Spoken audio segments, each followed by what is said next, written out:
আসসালামু আলাইকুম। Welcome back to my channel my family ব্লগে। আমি ডালিয়া।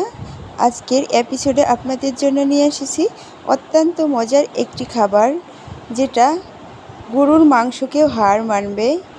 তো আজকে আমি কাঁঠালের এঁচড় রান্না করে আপনাদের দেখাবো। এটা গরুর মাংসের থেকে কোনো অংশে কম নয়।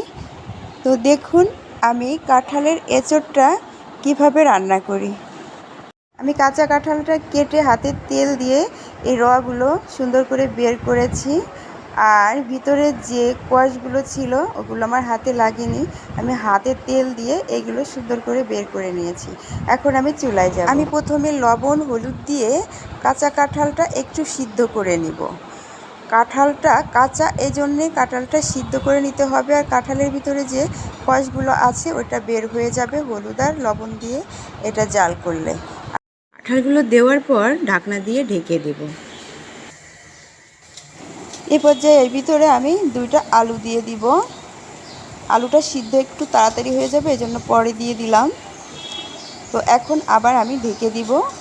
আলু আর কাঁঠালটা সিদ্ধ হওয়ার আগ পর্যন্ত ঢেকে রাখবো। ঠিক এই পর্যায়ে দেখুন কাঁঠালের রগুলো সিদ্ধ হয়ে গেছে। এখন আমি কড়াইয়ে তেল দিয়ে এটাকে সুন্দর করে ভুনা করব। তো চলুন দেখে। এখন আমি কড়াইয়ে পরিমাণ মতো তেল নিয়ে নিয়েছি, আর তেলে তেজপাতা, লবঙ্গ, দারচিনি, এলাচ দিয়ে 2 মিনিট একটু ভেজে নিব।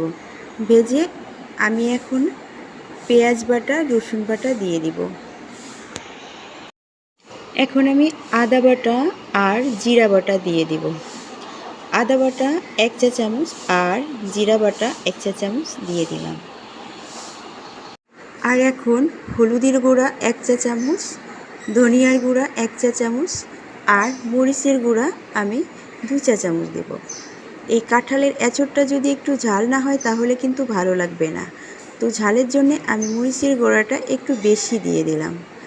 তো এখন আমি মশলাটা একটু সুন্দর করে ভেজে এর ভিতরে পানি দিয়ে দিব। পানি দিয়ে মশলাটা কষিয়ে তেল না ওঠা পর্যন্ত ভাজতে থাকবো। ঠিক এই পর্যায়ে দেখুন আমার মশলাটা হয়ে আসছে, উপরে তেল ভেসে উঠেছে। এখন আমি কাঁঠালের সিদ্ধ করা রটা এর ভিতরে ঢেলে দেব।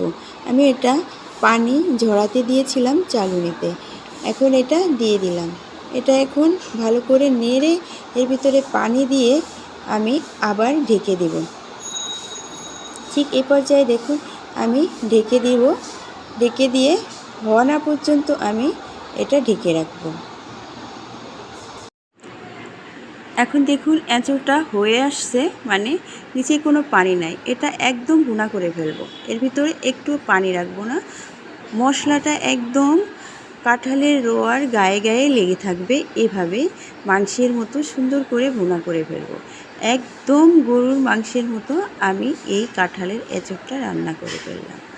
দেখুন এত মজা লাগবে। আপনারা এইভাবে রান্না করে একটু দেখুন, অনেক মজা লাগবে। এটা গরুর মাংসের থেকে কোনো অংশে কম না। আমি বলছি না এটা মুরগির মাংস। মুরগির মাংস আর গরুর মাংসের ভিতরে অনেক পার্থক্য আছে। তো এটা গরুর মাংসের থেকে কোনো অংশে কম পাবেন না স্বাদটা। একটু রান্না করে দেখুন। আর আমার এই রেসিপিটা যদি আপনাদের কাছে এতটুকু ভালো লেগে থাকে তাহলে অবশ্যই আমার চ্যানেলটা সাবস্ক্রাইব করতে ভুলবেন না, আর কমেন্ট করে একটু জানিয়ে দিবেন আমার এঁচড়টা কেমন হয়েছে। এখন দেখুন আমি এঁচড়টা পরিবেশন করেছি, কত সুন্দর ইয়ামি লাগছে। আজ এ পর্যন্তই। সবাই ভালো থাকবেন। আল্লাহ হাফেজ।